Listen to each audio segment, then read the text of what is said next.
Hello नमस्कार दोस्तों जय पांडा साहब की टीम बहरैन गई है।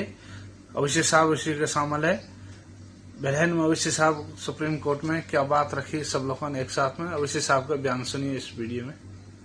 हमने उनको बताया कि कितने बरसों से भारत में पाकिस्तान की तरफ से जो उनके एडेड प्रोमोटेड ट्रेन टेररिस्ट आकर भारत में आतंक मचा रहे हैं, तो वो मुंबई का ब्लास्ट हो, ट्रेन ब्लास्ट हो, जम्मू कश्मीर के असम्बली के सामने जो सुसाइड बॉम्बर का ब्लास्ट हो, फिर पुलवामा हुआ, उससे पहले पठानकोट, फिर पिछले साल रेसी में एक बस के ऊपर गोलियां चलाई गईं।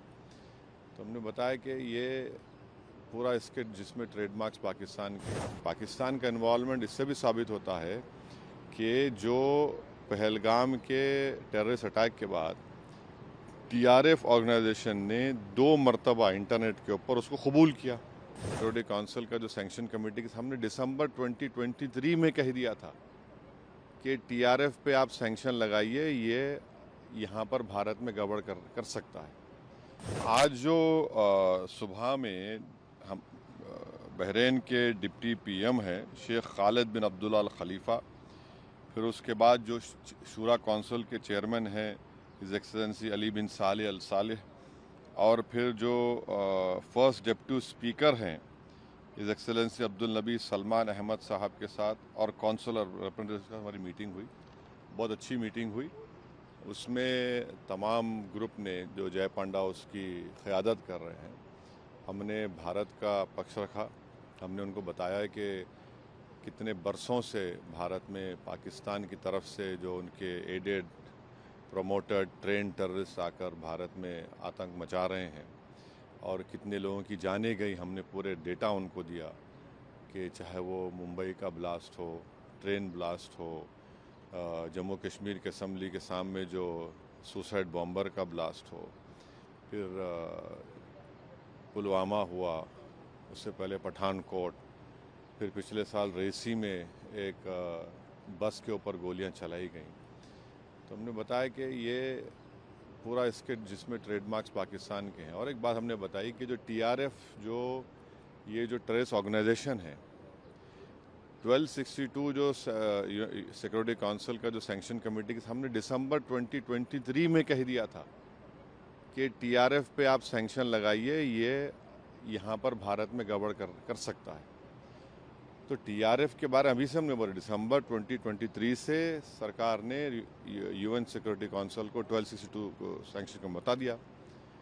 तो ये है। और तीसरी बात ये है कि बार बार ये जो पाकिस्तान जो अपने आप को बड़ा ही विक्टिम नहीं है, पाकिस्तान एग्रेसर है। और हमने 15 अप्रैल को जो आसिम मुनीर की स्पीच हुई, जिन्होंने कश्मीर के बारे में जो बात कही, उसके बारे में हमने बताया। और फिर देखिए, पाकिस्तान का इन्वॉल्वमेंट इससे भी साबित होता है कि जो पहलगाम के टेररिस्ट अटैक के बाद टीआरएफ ऑर्गेनाइजेशन ने 2 मरतबा इंटरनेट के ऊपर उसको कबूल किया।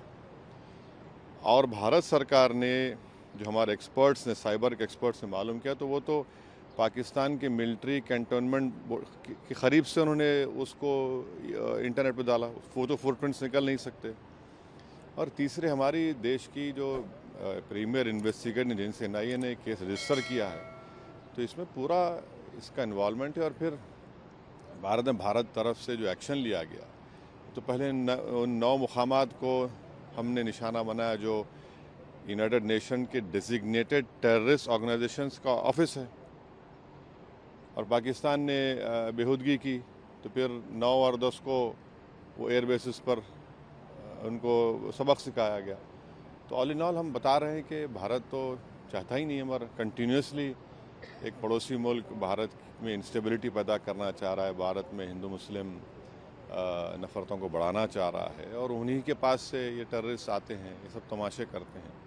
तो बहुत अच्छी मीटिंग्स हुई और सब ने इस पॉइंट को उनके सामने रखा, और उन्होंने भी सुना है। हम उनको ये कह रहे हैं कि आप भारत को आप जो देख रहे हैं, और भारत यहाँ पर बहरैन में तो 1962 तक रिजर्व बैंक ऑफ इंडिया की तरफ से गल्फ रुपी इस्तेमाल होता था और भारत पहला देश है जो एंटी कॉलोनियल स्टैंस लिया था यूनाइटेड नेशन में और उसकी वजह से बहरीन को यहाँ पर अंग्रेज़ों को छोड़ के जाना पड़ा और हमने उनको बहरीन की हुकूमत को याद भी दिलाया कि 2018 और 22 में आप ही के एक बहरीनी डिप्लोमेट की वजह से पाकिस्तान को FATF ग्रे लिस्ट में डाला गया और एक आतंकवादी जो यहाँ पर छुपा हुआ था उसको 2015-16 में उन्होंने भारत सरकार के हवाले भी किया।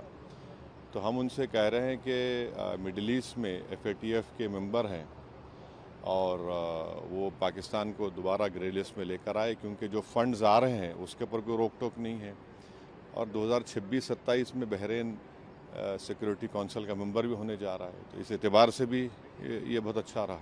जिस तरह से टॉप लीडर से मुलाकात हुई, 2 दिन की बहरीन की विजिट खत्म होने वाली है, गवर्नमेंट की तरफ से, बहरीन गवर्नमेंट की तरफ से किस तरह का आश्वासन मिला? देखिए, हमने जो बातचीत की उन्होंने बड़ा अच्छा सुना, उन्होंने अपनी बातें भी रखी जो उनकी सरकार का ज़ाहिर है अपना पक्ष रखे, हम अपनी सरकार की बात रखे, हमको उनको बताए कि देखिए इंस्टेबल करने की जो कोशिशें की जा रही हैं भारत को ठीक नहीं है और ना साउथ एशिया के लिए ठीक है, ना रीजन के लिए ठीक है, ना किसी के लिए भी ठीक है।